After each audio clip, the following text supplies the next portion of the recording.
जर तुम्हाला परफेक्ट साडी नेसून साडीमध्ये जर परफेक्ट दिसायचं असेल, खूप छोटी पण तितकेच महत्त्वाच्या गोष्टींकडे तुम्हाला लक्ष देता आलं पाहिजे. जेव्हा तुम्ही साडी नेसायला सुरुवात करता तेव्हा साडी नेसताना नेसत्या पदराला कोपऱ्यावरती छोटीशी गाठ मारा.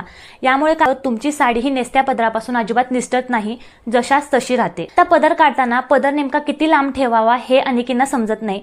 तर पदर काढताना तुमच्या लवणीपासून थोडंसं खाली आणि तुमच्या पोटरीपासून थोडंसं वरती एवढ्या लांबीचा तुम्ही पदर काढायचा आहे. तेव्हा पिनअप करताना बऱ्याच महिला काय करतात, खांद्याच्या एकदम वरती या ठिकाणी पिन लावतात.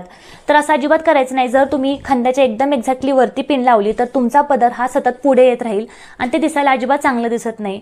तर तुम्ही जेव्हा पिनअप करता, मग ते सिंगल पिन करू द्या किंवा साडीच्या प्लेट्स करून तुम्ही पिनअप करत असाल, तर पिन करताना मागच्या बाजूला पिन करायचे आहे. यामुळे तुमच्या साडीचा पदर सतत पुढे येणार नाही. मी बऱ्याच महिलांना बघितलेलं आहे, त्या काय करतात, पुढच्या बाजूने अशा प्रकारे बॉक्स पिन करतात. तर ही बॉक्स पिनची fashion he out of trend झालेली आहे. शिवाय अशा प्रकारे जर तुम्ही